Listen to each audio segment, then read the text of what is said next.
Aujourd'hui encore, de Cayenne à Saint-Laurent, des bords sombres de l'océan au rivage du Maroni, on entend le chant du poète disparu, Léon Gontran Damas, nous dire le temps mémorable de sa Guyane natale. Je suis né, disais-tu, tout au bout du monde, là-bas, entre la montagne des tigres et le fort Sépérou qui regarde la mer dîner de soleil. De Cayenne à Kourou, des îles du Salut à Saint-Laurent du Maroni résonnent encore les chants du bagne et des fantômes de l'oubli.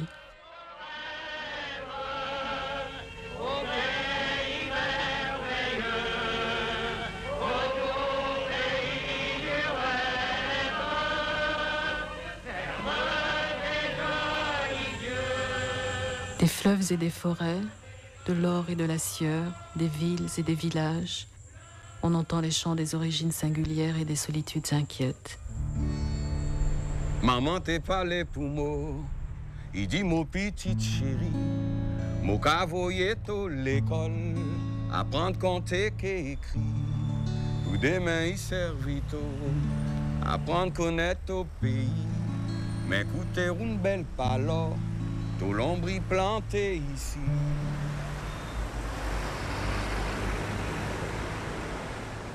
Ma mère est née au Suriname et mon père est Saint-Lucien. Mon père est venu vers 1920-22 lors de la ruée vers l'or et il avait son placard, il était chercheur d'or. Je suis guyanaise, je suis née en Guyane, mais j'ai quand même le sang chinois. J'ai des gestes, j'ai des manières d'être, j'ai un comportement qui est chinois. Est-ce que ça vient de mon sang chinois pur ou est-ce que ça vient du fait que j'ai vécu avec mon père qui était chinois, avec mon oncle par la suite? Il se peut que ce soit ça aussi, mais j'en sais rien. Mais je me sens chinoise quand même, mais je ne suis pas allée encore en Chine. Hein. Mon père est d'origine libanaise, était d'origine libanaise, car mon grand-père est arrivé en 1907 en Guyane, s'installer en ayant quitté le Liban, le nord du Liban, en passant par Gênes, en arrivant au Suriname et en atterrissant à Cayenne. Donc je suis la rencontre du Proche-Orient, de la Caraïbe, mais de la Caraïbe, si on va chercher plus loin, de l'Inde, parce que ma grand-mère maternelle était d'origine indienne, venant de l'Inde de Pondichéry. Donc je suis la rencontre de tous ces mondes, parce qu'on a dit que tous les continents se sont donné rendez-vous en Guyane.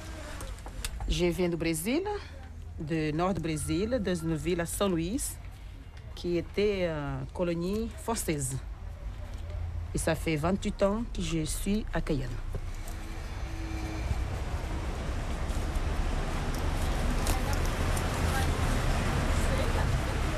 J'ai des enfants cayenais et ça fait à peu près 12 ans que j'ai ce petit magasin. Avant de venir à Cayenne, je ne savais même pas que ça existait. J'ai raconté en français et c'est lui qui m'a fait venir à Cayenne. Et j'ai vécu 1 an après, on retourné au Brésil, on s'est mariés et depuis je suis restée. Aujourd'hui, je ne sais même pas ce que je suis. Est-ce que je suis brésilienne? Est-ce que je suis guyanaise? C'est moi le Guyanais. L'Amérindien et moi, nous sommes le Guyanais. Moi, je suis de race... C'est pas péjoratif, mais je suis Guyanais. Je suis pur Guyanais. Il n'y a pas de mélange. Mon arrière-grand-père est arrivé un jour de 1860 en Guyane dans le cadre des politiques d'immigration mises en place par la France. Comme en ce temps-là, la communauté chinoise était essentiellement masculine, par la force des choses, il a dû prendre femme chez les créoles, et ainsi, j'apparais comme un Chinois qui n'a de son origine asiatique que le nom. Je suis originaire de la Martinique. Mon épouse est originaire de la Guyane. Même si ses parents son père est d'origine chinoise. Mon grand-père était bannière, il vient de la Vendée. Ma grand-mère est du Suriname, c'est une noire du Suriname. Ma mère amérindienne est du Suriname. Autrement dit, tous les enfants de cette région ont été le résultat d'un mélange extraordinaire entre différentes populations qui se sont succédées. Guyane a un bel pays, gen un bagage pour faire. Si autres pas fait li, ha ha. Ay demain il trop tard, il déjà commencé rentrer. Il gen bon, il gen mauvais. Priez pas courir derrière tout. Guyane terre promis songer. Voilà un territoire qui s'étend sur 91 000 km² de forêt amazonienne, forêt primaire, siège de la biodiversité. Un territoire très irrigué, avec un plateau continental de plus de 360 km de rivage, 130 000 km² de zone économique exclusive, donc d'espace privatif maritime. Voilà un territoire où la densité de la population ramenée à la totalité de la superficie est de 0,4 habitants au kilomètre carré, en sachant que ça n'a pas de sens, parce que la réalité, c'est de la surdensité urbaine, et puis 95% du territoire inoccupé. Voilà un territoire dont les ressources naturelles sont connues, reconnues, celles du sol, du sous-sol, donc avec des terres basses, fertiles pour l'agriculture, avec de l'or, des diamants comme minerais.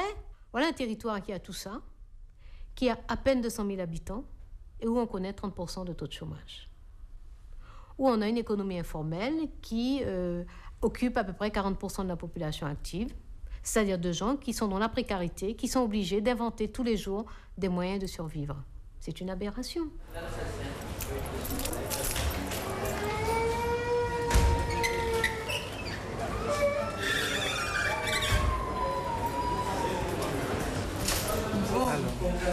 Mon problème là, c'est, comme on dit ça, comme je fais une demande, comme on dit ça, à l'AMP pour travailler, et puis ils m'ont répondu, comment on dit ça, un emploi. Alors, c'est quand j'ai reçu le papier, et puis je vois, la dame m'a dit, il faut que je vienne ici pour prendre l'attestation des RMI. Donc je suis arrivée, et puis c'était coupé depuis le mois de juin. C'est 28 734. 28 734. Oui. Alors, Madame Volney Béatrice. Oui, oui, oui. En fait, votre RMI est suspendu depuis plus récemment. Hein? Oui, puisqu'au mois de juin, vous avez réglé votre RMI. Vous l'avez réglé, il n'y aurait pas de problème à ce niveau. La suspension est plus récente. Elle date de janvier, du mois dernier.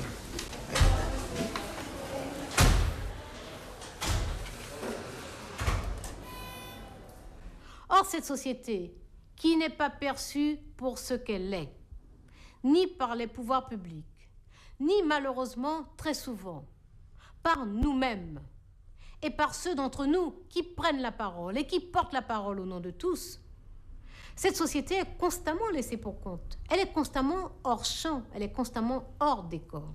C'est une société qui a du mal à se comprendre elle-même. Et lorsque survient donc des problèmes qui mettent en cause notamment des jeunes, l'explosion survient facilement.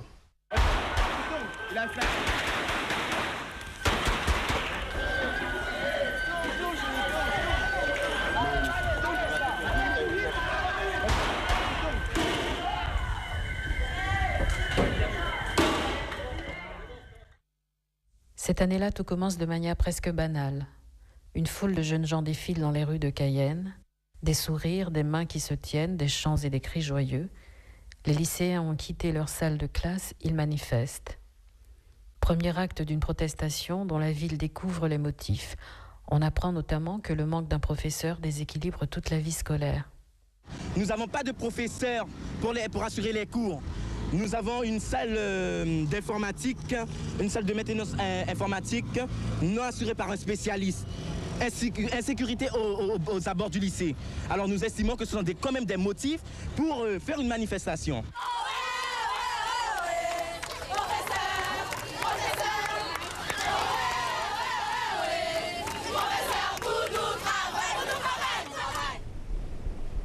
Comme toujours, la géographie et l'histoire ont leur mot à dire dans toutes les crises.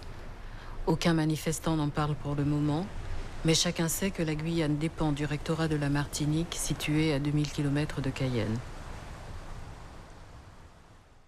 Raphaël Robinson. Une décision du rectorat va le placer au cœur des événements. 96, on nomme une nouvelle rectrice, Madame Rudler, toujours recteur de droite quand même. Elle m'appelle, elle me dit, je vous charge d'une mission, vous êtes chargé de mission, vie scolaire pour le recteur en Guyane. Donc, on m'affecte au lycée Léon Gontran Damas dans un bureau et je suis chargé des relations vie scolaire pour la Guyane, mais dépendant directement du recteur des Antilles de la Guyane à Fort-de-France. C'est à cette période qu'arrivent les événements de 96. En quelques jours, les manifestations des lycéens s'amplifient. De nombreux parents soutiennent leur mouvement.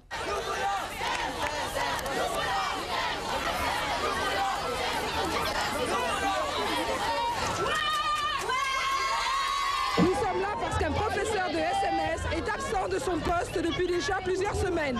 Les élèves ont un baccalauréat à la fin de l'année, doivent avoir 9 heures de SMS par semaine. Malheureusement, ils n'ont pas de cours et actuellement l'académie est incapable de leur donner un professeur en suppléance. Nous déplorons ce phénomène et nous soutenons parfaitement le mouvement des lycéens qui ne demandent qu'une chose, c'est travailler. Le recteur est de passage, la rectrice, Madame Rudler, est de passage. Les lycéens descendent à l'inspection académique et réclament le remplacement immédiat et sans délai du professeur absent.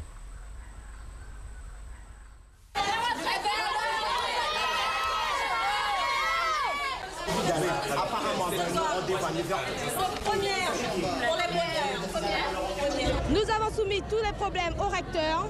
Elle nous a dit qu'elle n'avait pas été au courant. Le courrier, il y a en fait une rupture entre l'inspecteur de l'académie et le recteur. Elle n'a jamais reçu nos courriers. Elle a répondu à nos revendications. Elle nous a dit qu'elle va donner suite, qu'elle va essayer d'arranger nos problèmes. Mais nous, on reste mobilisés jusqu'à ce qu'on nous donne une réponse valable. Et en Guyane et à la Martinique, l'administration de l'éducation nationale n'avait pas pris au sérieux ce petit problème qui était un point mineur au départ, remplacement d'un professeur. On oublie souvent que c'est un mouvement qui a duré près de 2 mois et demi. Jean-Victor Castor, secrétaire général adjoint du mouvement de décolonisation et de l'émancipation sociale, le MDES, syndicaliste à l'UTG. Très vite, on reprochera à son syndicat d'avoir soutenu et orienté le mouvement des lycéens.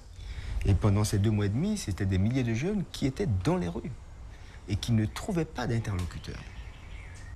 Et quand je dis qu'ils ne trouvaient pas d'interlocuteurs, qui se ramenaient à la région, qui se ramenaient au conseil général, qui se ramenaient à la préfecture, qui se ramenaient au vice-rectorat, et qui finalement étaient ballottés d'une institution à l'autre.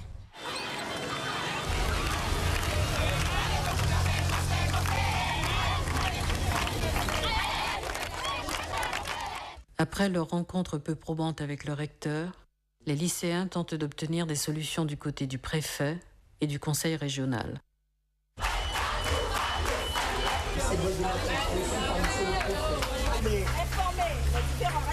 Et parler à nouveau avec eux. On a le conseil régional, le conseil général, le conseil régional.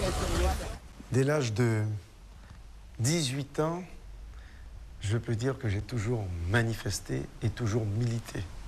Antoine Caram, président du conseil régional.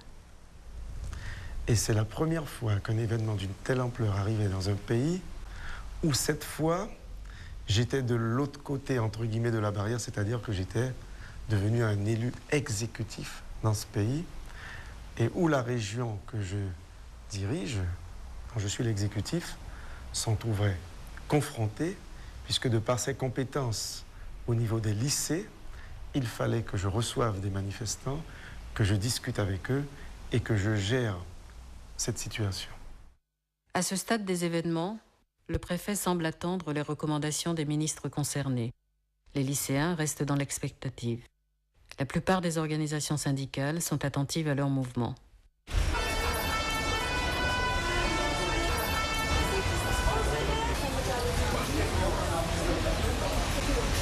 Il faut savoir que cette mobilisation a été très vite prise en main par le principal syndicat de la Guyane, qui est le syndicat UTG, qui est un syndicat qui n'est pas représenté dans l'éducation nationale chez les enseignants, mais qui est très présent dans le milieu social. Alain Bravo, enseignant et secrétaire départemental de la FSU, Fédération syndicale unitaire. Donc par conséquent, cette organisation très puissante, par ailleurs, qui développe, dont une aile, peut-être la plus radicale, développe des thèses que nous avions à l'époque appelées nationales populistes, ont pris en main cette affaire et ont, de jour en jour, imposé leur façon de voir. Les étudiants eux-mêmes ont fait appel donc aux parents et ils reprochaient publiquement sur les médias et sur le média public en particulier que les parents ne s'impliquaient pas, et ils ont organisé des réunions avec l'ensemble des forces syndicales pour tenter donc de les rallier à leur cause, et c'est ainsi que l'UTG, après plusieurs semaines de grève, après avoir réuni ses instances, a décidé donc de s'impliquer et de soutenir le mouvement donc des lycéens. Quand nous nous sommes aperçus que ça prenait des proportions importantes, Lucie Louzé-Donznac, avocate, membre d'une association de parents d'élèves. Par la suite, elle aura à défendre les indépendantistes arrêtés après les émeutes qui vont bouleverser Cayenne. Il nous semblait qu'il ne fallait pas que les enfants restent tout seuls face aux médias, face aux dirigeants du lycée, parce qu'il y avait de plus en plus de problèmes. Et les enseignants et les élèves, c'était les lycéens, s'étaient mis d'accord pour demander un rectorat. Parce qu'ils estimaient que tous les problèmes qui avaient surgi étaient liés aux difficultés de la distance entre le rectorat de la Martinique, qui était rectorat Martinique, Guadeloupe, Guyane. La Guyane a toujours souffert de sa dépendance administrative, jusqu'à ce jour, de sa dépendance administrative et par rapport à Fort-de-France. Toujours, tout devait passer par Fort-de-France, tout se décidait à Fort-de-France. L'administration de l'éducation nationale pour la Guyane se faisait à Fort-de-France. Les réunions administratives paritaires qui distribuaient les moyens se faisaient à Fort-de-France. Tout se faisait à Fort-de-France. Les revendications prenaient une tournure xénophobe. Ce n'était pas un rectorat installé en Martinique, c'était le rectorat des Martiniquais. Et très vite, ce raccourci a été perçu dans la population en disant les responsables, somme toute, ne pouvaient être que les Martiniquais, puisqu'on parlait du rectorat des Martiniques. Et inlassablement, ils ont effectivement matraqué avec leur radio l'opinion en disant il faut se libérer de ces Martiniquais. C'est pas les enfants, c'est pas les lycéens. Je ne crois pas, en mon âme et conscience, je ne crois pas que ce soit les lycéens qui ont eu cette idée de demander un rectorat, de demander la venue du ministre. Les enfants de première, seconde, sauf s'ils sont très, très précoces, mais je doute fort qu'ils aient une vision politique aussi perspicace et aussi pointue.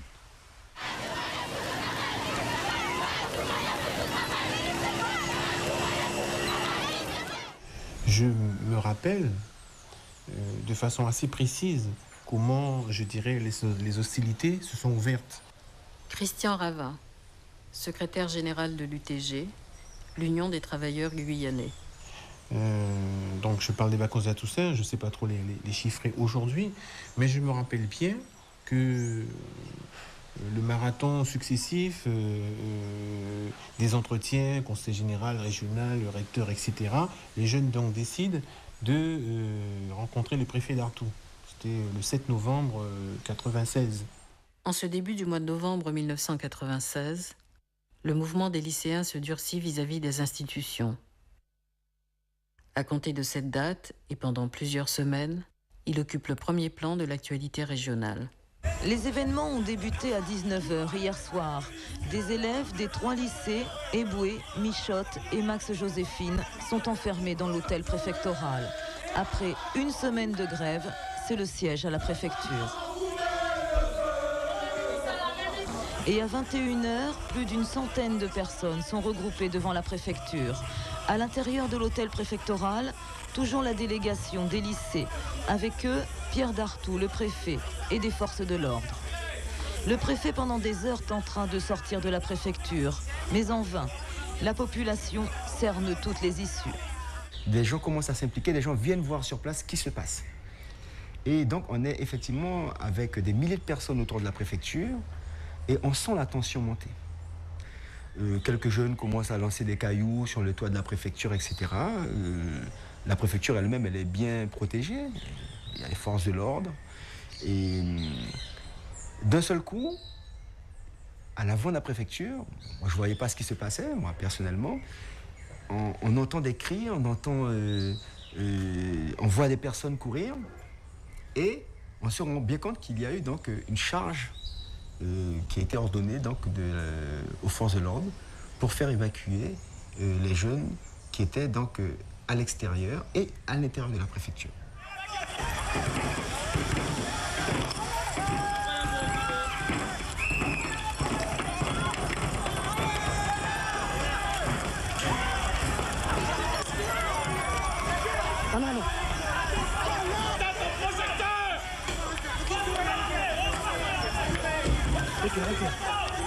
Donc tous les jeunes avaient reflué vers la ville et donc il y avait des magasins qui avaient été brisés, des vitrines de magasins, il y avait eu des pillages et donc toute la ville était vraiment sous les grenades lacrymogènes.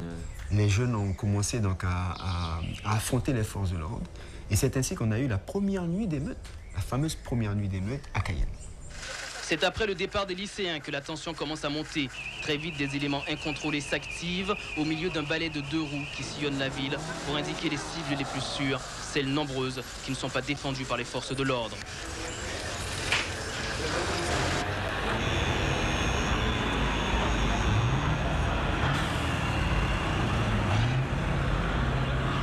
Les casseurs se dirigent ensuite vers le centre-ville. Les vitres sont brisées, les magasins dévastés, les sirènes d'alarme retentissent.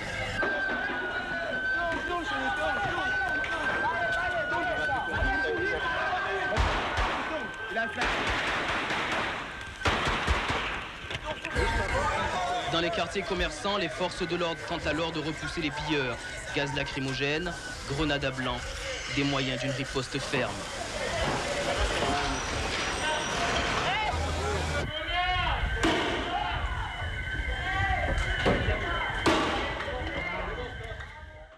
Durant cette nuit de violence, les forces de l'ordre procèdent à une quinzaine d'arrestations. Dès le lendemain, le procureur Jean-Luc Beck évoque une situation exceptionnelle et la mise en place de procédures de comparution immédiate des prévenus devant les juges. Au cours de la nuit, entre grosso modo 2h et 4h30 du matin, 15 personnes ont été interpellées par les forces de l'ordre, aussi bien police que gendarmerie, qui étaient donc en action dans les rues de Cayenne. Je peux vous dire que sur les 15 personnes, 5 étaient mineurs, le plus jeune ayant 14 ans et demi. La plupart des personnes qui sont déférées, en l'occurrence, nous en déférons actuellement 13, ont toutes été trouvées porteuses d'objets provenant des magasins cambriolés. La plupart d'entre eux ont été trouvés à l'intérieur. Et pour une partie d'entre elles, ils ont été trouvés en possession d'armes, que ce soit des gros poignards ou des bâtons, enfin le nécessaire du petit casseur. Mais derrière les lycéens, les centaines de jeunes qui manifestaient sont souvent ceux qui étaient venus des quartiers les plus défavorisés, désœuvrés, sans perspective, sans emploi, qui représentent l'armée la plus importante des chômeurs de ce pays, qui aujourd'hui dépasse allègrement les 25%. Ce sont ceux-là qui ont manifesté à leur façon leur ras-le-bol, qui sont pris au commerce, au magasin et à la rue. Pourquoi? Parce qu'ils avaient besoin d'exprimer leur déprime dans une situation qui prêtait à cette explosion, si on peut dire. Et il y a eu du cassage, c'est-à-dire que les jeunes se sont révoltés. Alain Michel, syndicaliste, représentant du Parti national populaire guyanais, le PNPG. Ils s'en sont pris d'abord au Conseil général, c'est-à-dire une institution, puis au Conseil régional et aussi à la préfecture. C'était clair. Et puis il y a eu, suite aux interventions de la gendarmerie, il y a eu, à ce moment-là, ils ont brisé quelques magasins. En situation exceptionnelle, il est clair qu'il faut, à mon sens, réagir vite. C'est la raison pour laquelle nous avons renforcé un petit peu les moyens du palais, malgré qu'on soit un week-end. Et normalement, l'ensemble des jeunes et des moins jeunes vont être déférés devant un juge dans l'après-midi. À cet instant, le procureur ignore que les décisions de justice, loin de contribuer à apaiser la situation, vont de nouveau enflammer Cayenne. Dans la soirée du 12 novembre, les lycéens rassemblés devant le palais de justice attendent le verdict des juges. Massés devant le palais de justice, des centaines de lycéens attendent, en ce mardi 12 novembre, la décision du tribunal. Malgré la tension, l'énervement qui règne aux abords du palais, certains étaient là depuis le matin, tous trompent leur attente en chantant.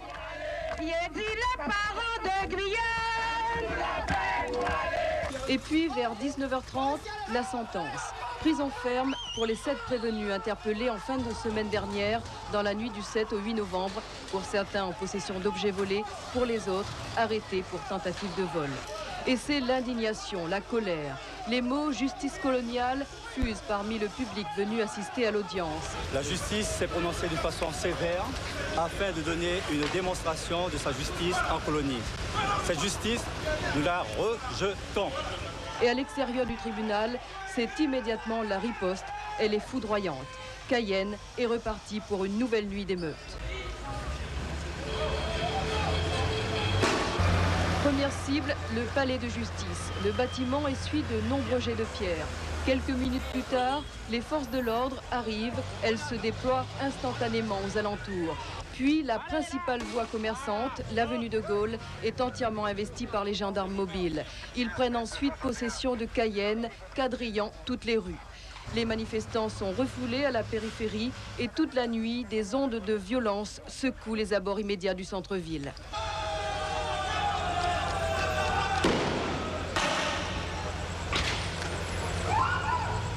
Ce soir-là, il y aurait eu ce qu'on aurait appelé un incendie à la maison du procureur. Bon, ça ne nous avait pas, la maison n'avait pas brûlé, on n'en avait pas su davantage, et donc au niveau du barreau, on ne s'était pas tellement ému puisque il nous semblait qu'il n'y avait rien eu. Par la suite, les relations entre les magistrats et les avocats se sont durcies parce que les magistrats nous ont reproché de ne pas avoir pris parti pour le procureur et surtout de ne pas lui avoir délivré de messages de sympathie ou de soutien. 22h30, rue Arago, tous les véhicules blindés sont là. Ils chargent. Objectif, détruire les barrages installés au niveau du pont. À 3h du matin, la villa du procureur de la République, avenue Pasteur, subit les assauts des manifestants. Elle est criblée de cocktails Molotov. Toute la nuit jusqu'au petit matin, les forces de l'ordre sont restées en état d'alerte. Cayenne a été, une fois encore, sérieusement secouée.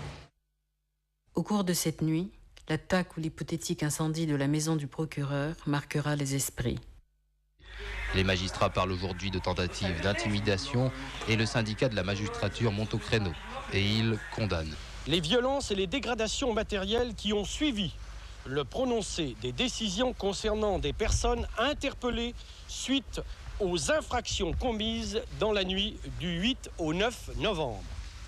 Dénonce enfin avec force l'agression et l'incendie criminel perpétré en pleine nuit contre un magistrat et sa famille à leur domicile. Cette focalisation symbolique autour de la maison du procureur ressurgira quelques mois plus tard de manière inattendue. Très rapidement, les nuits d'émeute se succèdent et finalement les ministres, le gouvernement français de l'époque décide d'envoyer M. Bayrou et M. de Peretti. Et avec l'appel à la grève générale donc, de l'UTG, on peut dire facilement 7 000, 8 000, 9 000, 10 000 personnes pendant 2 jours ont manifesté dans les rues de Cayenne et M. Bayrou a bien pris le pouls de la situation. Cette partie qui est née des négociations s'ouvre donc avec bien sûr les principaux acteurs, tels les lycéens, mais aussi avec les organisations syndicales. Et c'est vrai que la centrale UTG, d'autres aussi, ont essayé, et je pense ont réussi, à poser les choses différemment, à rendre mais extrêmement facilement compréhensible pour beaucoup de gens les revendications à la fois exprimées et sous-jacentes contenues dans la mobilisation des jeunes, mais qui rapidement, et je parle après la deuxième jour ou même pendant les échanges violents, était devenue une revendication générale, parce que tout le monde se sentait concerné par les revendications des jeunes, mais aussi parce que ça contenait aussi d'espoir et de besoin de liberté.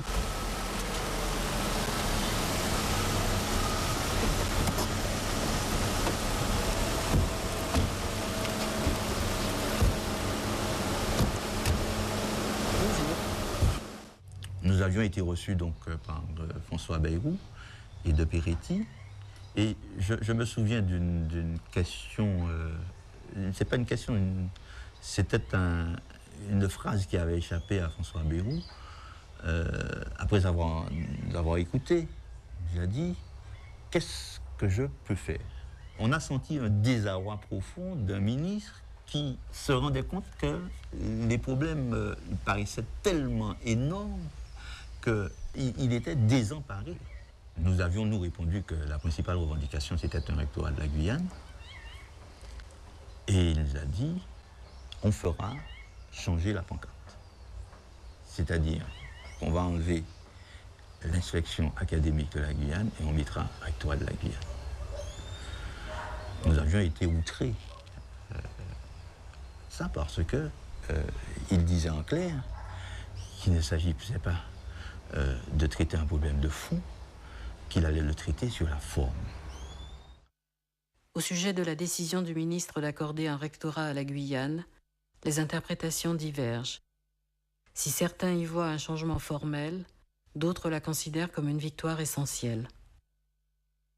En moins de 3 semaines, nous sommes passés de demandes de climatiseurs à une infirmière ou à un professeur ou à un surveillant à la création d'un rectorat. Rectorat demandé, réclamé depuis des décennies par des syndicats, par des enseignants, relayés par les élus politiques et par leurs partis, et qui n'avait jamais été entendu par le gouvernement. Nous avons examiné toutes les perspectives, toutes les propositions et toutes les solutions disponibles. Et il nous est apparu que dans les sociétés modernes, la gestion ne pouvait plus se faire de loin. Que 2000 kilomètres et des problèmes tout à fait différents, des situations tout à fait différentes, ne permettaient pas de répondre avec la rapidité et la précision nécessaires aux problèmes qui se posaient à l'éducation nationale en Guyane. C'est pourquoi nous avons pris la décision de créer en Guyane un rectorat et une académie de plein exercice. À l'intérieur du lycée Félix Éboué, la rencontre faisait figure de grande réconciliation. Je crois que ça a permis, grâce à ces hommes de terrain, de toucher la réalité des lycées, des collèges. Ils se sont rendus dans divers établissements. Ça a permis aussi aux élèves de rencontrer 2 ministres. Ce n'est pas quand même rien.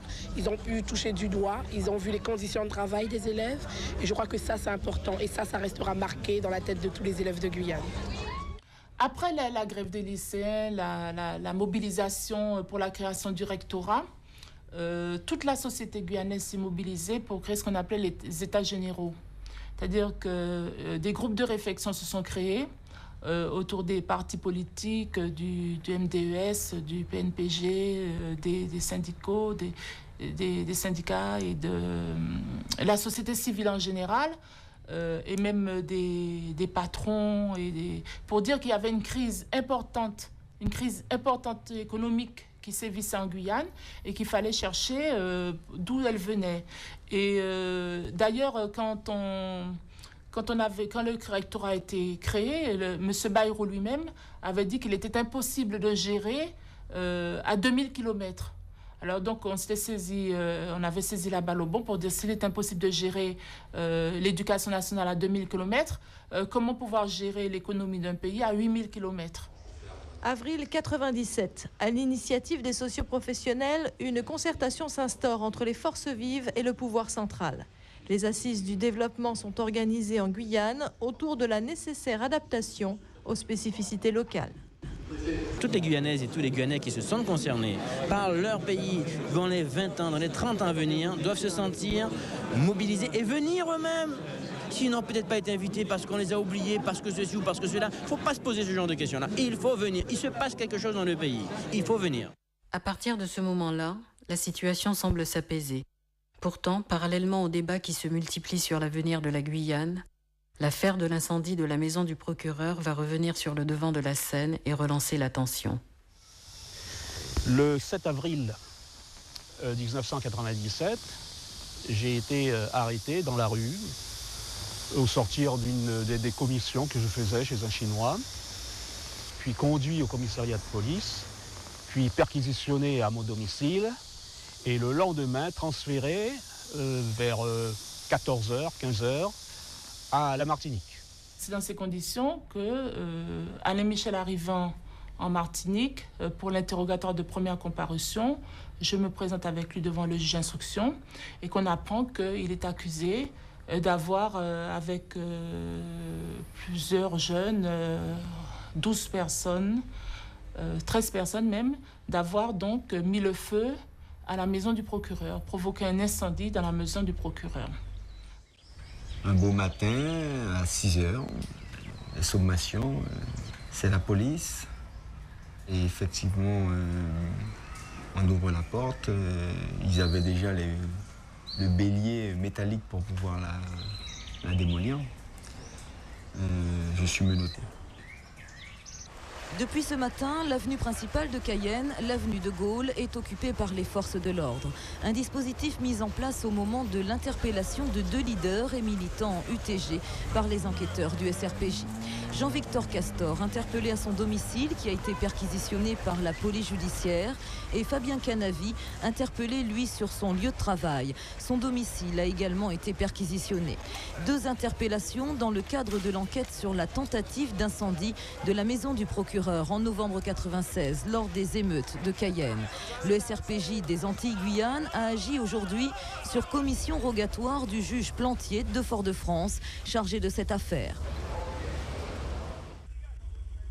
Cette nuit-là, les arrestations opérées vont de nouveau plonger Cayenne dans le cycle de la violence. Le scénario des émeutes reprend comme en 1996. L'épisode judiciaire ne fera qu'ajouter à la confusion de la situation. À 2h du matin, alors que le plus grand calme régnait en centre-ville, les forces de l'ordre reprenaient position avenue de Gaulle, au moment où le collectif des avocats des interpellés se présentait à l'hôtel de police.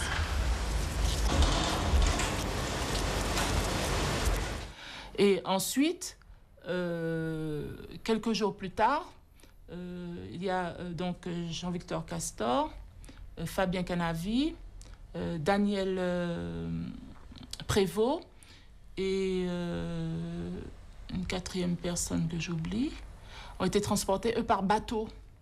Ils ont affrété un bateau, une frégate militaire, et ils les ont transportés par bateau en Martinique, avec tout ce que cela comporte comme réminiscence du passé.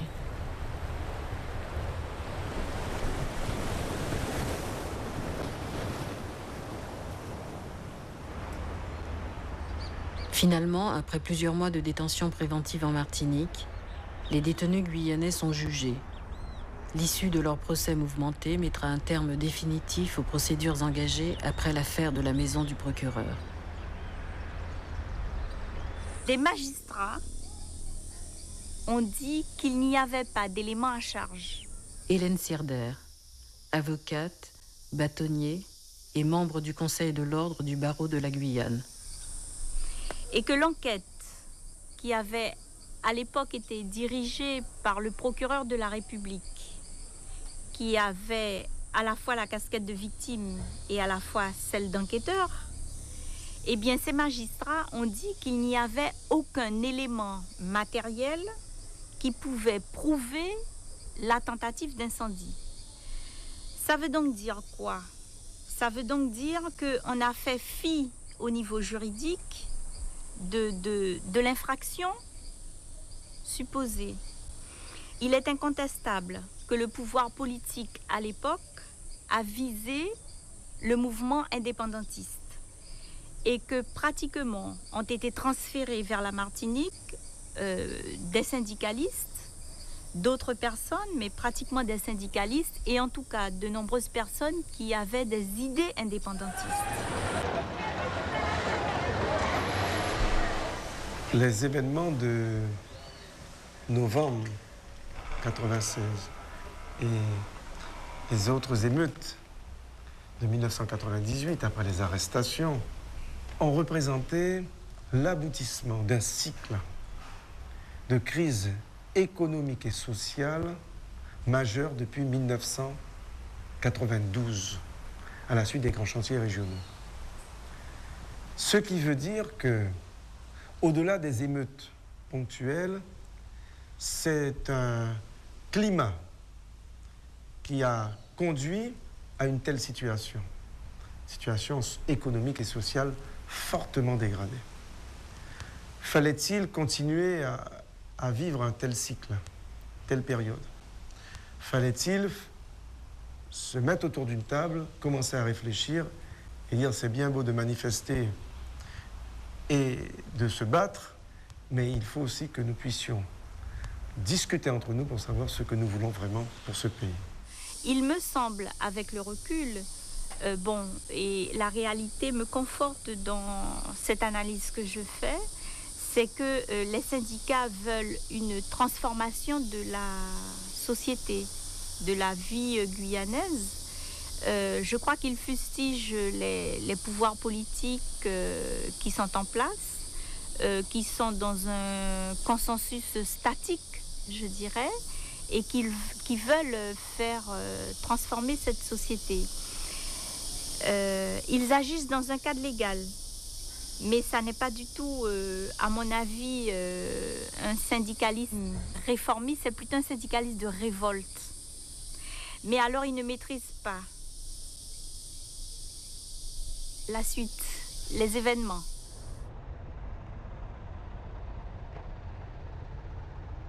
On s'est toujours senti très éloigné, très oublié.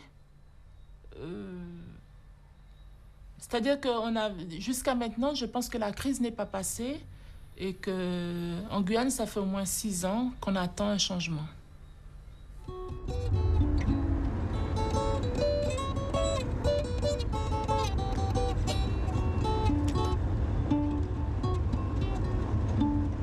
Il y a bien longtemps, avant ces événements de violence, du temps où la Guyane était une colonie, du temps où la télévision n'existait pas, du temps où chaque image était précieuse, il arriva qu'un photographe surprit 3 hommes devant un hydravion.